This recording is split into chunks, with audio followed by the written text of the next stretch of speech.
Guys, this video is sponsored by Premier Fight Picks. Bardia Helmy is a top MMA handicapper with a 70% winning record. Publicly tracked over 2.5 years, Bardia was spot on for the big fights this past weekend. He had Jake Paul to win by KO inside of 2 rounds at plus 450 odds. He also picked Vadim Nedkov to beat Phil Davis over in Bellator. With UFC 261, Usman versus Masvidal Part 2 this weekend, today is the perfect time to sign up.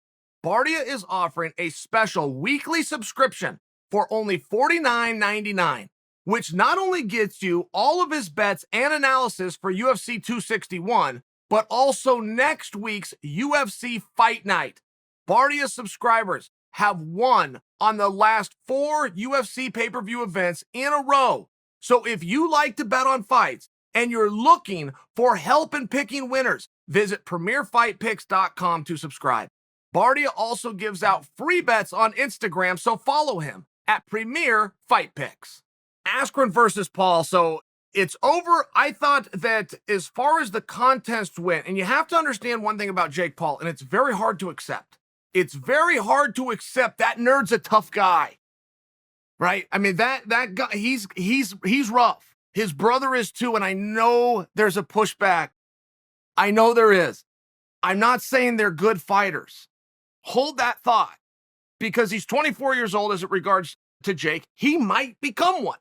I understand for now he's not a very good fighter. I'm speaking to something different, which is a toughness. He is a rough guy at heart. I saw an interview with his father, and I figured his father would be a dork like he and his brother are. Because what I was told is it was the father that got them into the YouTube and the acting like weirdos and the doing the whole bit, right? Which is good for entertainment. I'm not just here insulting him. There was a real positive side. He just would go in the column of dorky.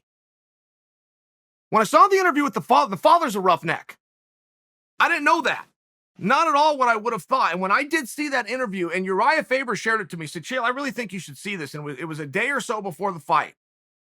And when I saw it, I saw what Uriah saw, which is these guys are tough. They were grown up tough. They know about hard work. They know about goal setting. And they will do whatever it takes to achieve that goal.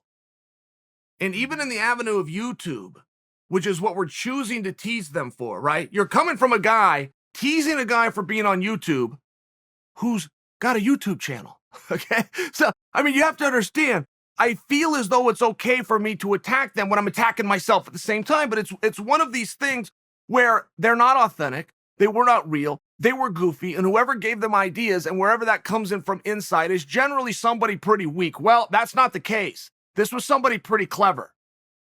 This was somebody pretty creative.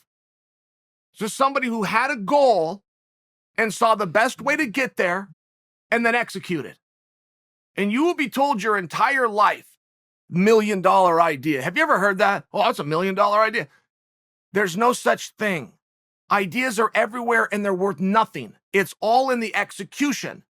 So I'm tying this in because the Pauls showed an ability to execute. This is goal setting 101. You set a goal that's a dream. It's so far out there. It's this wonderful dream. But then you set little goals along the way of what do I need to do to achieve it? I bring this to you because when I saw the interview with the father, I saw a tough guy who raised some tough kids and followed the basic rules of setting a goal and doing whatever it takes to achieve it. Uriah sent this to me. He didn't say anything. He sent this to me in text and he didn't say anything. But he didn't need to.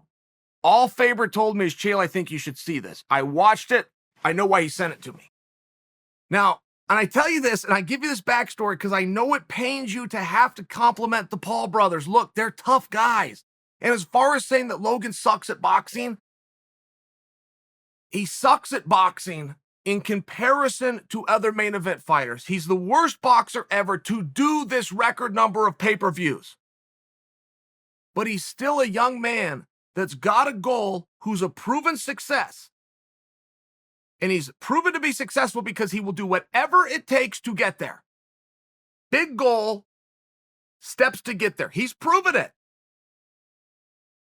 I offer you that because I'm not ready to say he won't be a good boxer.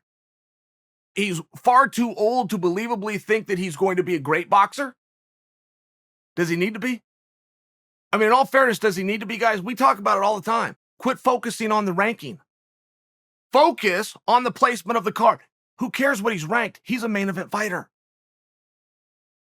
I know that pains you. I know that comes with a level of jealousy because I feel it inside too. He found a workaround, but he still succeeded and he still did it.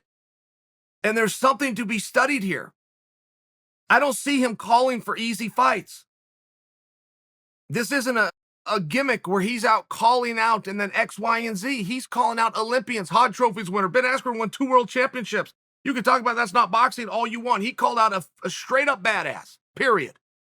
And in the meanwhile, in the process of calling out said badass, he called out Dylan Dennis, who I may need to remind for you is undefeated in unarmed combat.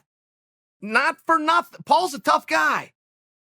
And I can see his skills growing. The fact that I can see his skills growing speak to the fact that he isn't very good.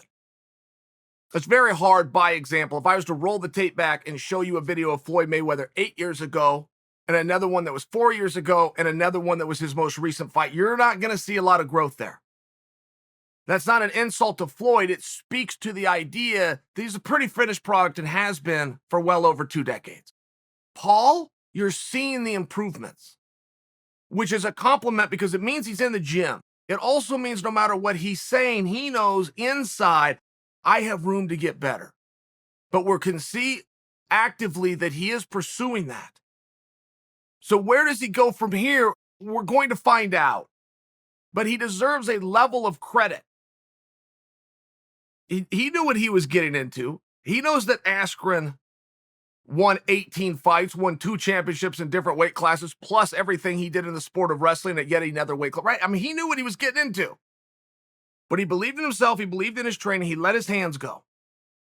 There was not a paralysis by analysis where he got in there and froze up, or there was pressure in the big moment. We just didn't see those things. And those are signs of a tough guy, not of a good athlete or somebody that's in the moment. Those are tough guy traits. Paul's a tough guy. He's a tough guy. As far as the fight went, it was very, very elementary. Couple of jabs, change elevation, straight to the body. Great straight, by the way. Most powerful shot that he threw was not the knockout punch. It was the body shot just prior to the knockout punch, which is relevant because he changed elevation and threw one, moved around, changed elevation, threw a second one, moved around, changed elevation, popped back up and hit him in the head. He set it up, though. Paul told a story during the fight. He told a story to his opponent. The story is, I change elevation and I dig to the body well. When he saw that his opponent was starting to follow and believe in the story, that's where the setup came. That's where he tricked him, just came up, boom. Right over the top, hit him in the head. Askren could have taken that shot to the head if his hands were where they were supposed to be. But instead, Askren was told a story. The story was when he changes elevation, he goes low. So next time he changes elevation, I need to get my hands low to protect the shot. That's why it was open. And I only bring that to you because that's a veteran move. It's a very basic trick. It's very simple. To do a basic trick that I'm calling simple in the main event of a major watch pay-per-view, when you've had 2 chances in here and your opponent is a former world champion, it's hard to do. But a fight is a dance in that only one person can lead at a time. So if this person's telling me their story, that I don't get to tell them mine. I have to take charge. I have to lead the dance. I have to be the storyteller. I have to be the one making you believe where we're going. You're reacting to me, but it's a dance. They both can't take charge. I think that later in the contest, it would have been Askren heavily, but that's because the conditioning would have come in. That's because the competitive factor would have come in. We didn't get to see any competition here. We didn't have to see anybody with grit or anybody dig deep because Paul came out and he took charge, and he deserves credit for that. The worst fighter on the card that night was the guy that beat Mir. The guy that beat Mir won all 6 rounds. So Chael, he can't be the worst. It's got to be Frank. Frank's got to be the worst. No. The worst fighter on the card that night, I think his name was Thurman. I'm not certain. There was a 70-pound 71-pound weight there. It was weird. The match was weird. This guy didn't know what he was doing. He was just doing it with an opponent that was 71 pounds bigger, which meant he moved 71 pounds slower. It was one of these things. Mir could have done that another 10 rounds, another 6 rounds, another whatever. That guy was terrible. I would be remiss if I gave a recap of the card and didn't. I'm pointed to the star of the card. It was Paul. I got to give it to him. Let's look at the booby prize. The other side of the coin is whatever that guy's name is that beat Frank Mir.